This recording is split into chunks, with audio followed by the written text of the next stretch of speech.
Guys, kain tayo.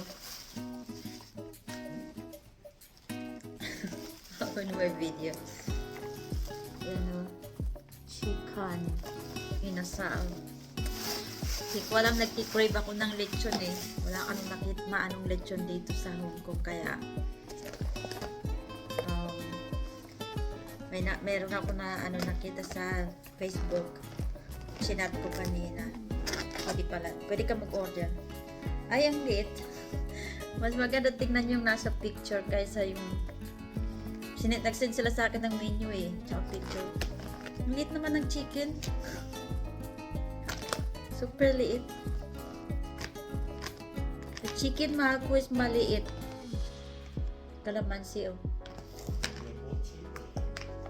Buti na lang dalawa binili namin. Kasi kaya nasabi ko parang ang laki yata. Sabi nitong asawa ko hindi natin masabi kasi mahirap sa picture lang. Ayan, maliliit sila.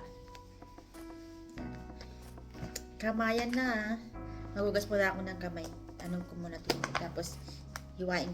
Ay, nakahiwa na pala ito. Bago ako magugas ng kamay, nilawayan ko na yung kamay ko. Dali lang, magugas lang ako ng kamay.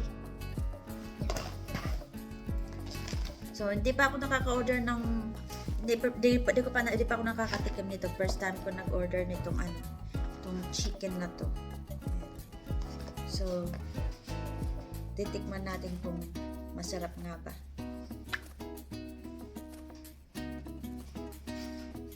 Tuyo.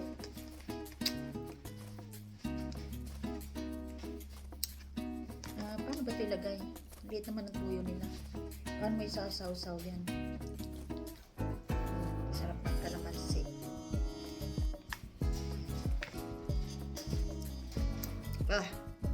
Asim. Yung guys, kalamansi yung asim.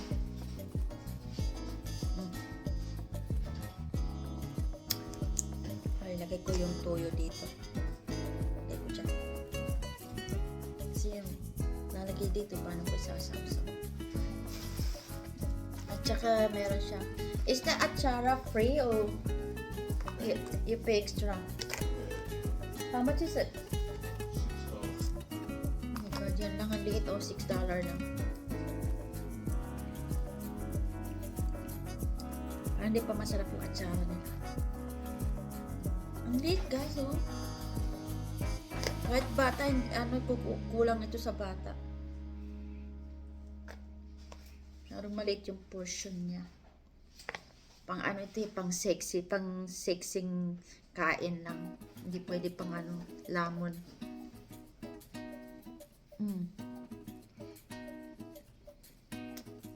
Sarap. Masarap naman siya. Para siyang yun o.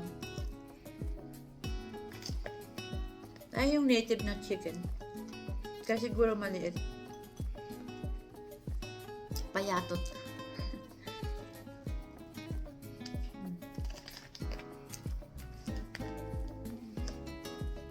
Ito yung version ng Mang Inasal. Pero, nakatikim na ba ako ng Mang Inasal? Parang hindi pa yata. Ayun na, nakatikim ako ng Mang Inasal nung nasa Tacloban kami. Yun yata yung first time ko tumikim ng Mang Inasal. Ano ba kayo nitong atsara? Ano ba ito? Sinasawsaw ba ito dito? Yan, hindi ko alam. Kasi ang daming tubig ng atsara na to. Ano yung tubig o suka? Ito ko yung atsara ng Thailand. Tingnan natin kung babagay sa lasa daw sa red wine.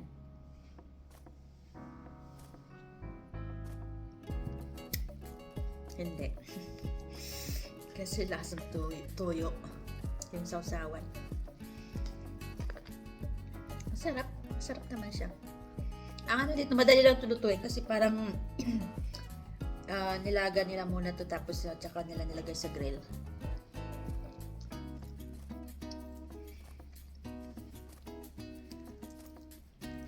Iba pa rin yung yung luto sa uling. Mas masarap.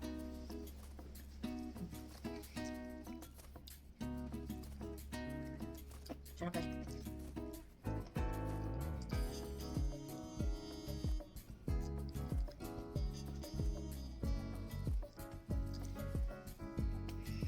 May kwento nga pala ako sa inyo guys.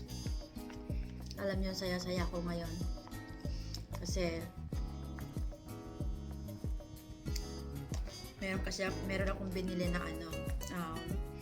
yung parang yung tahungan.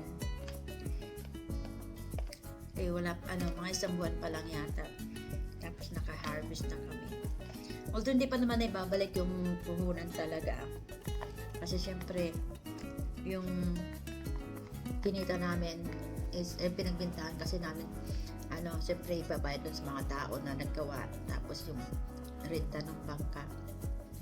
Syempre unang harvest pa lang namin.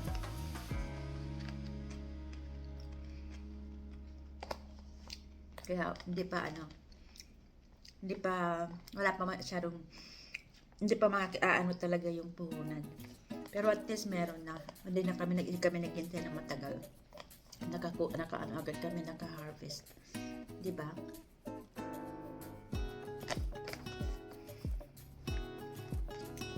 Sana matuloy-tuloy na to. Siyempre sa tulong din ng anak ko si Linlin at saka yung asawa niya sa dam. Yun, mapapalago namin yung na yan, tahungan na yan.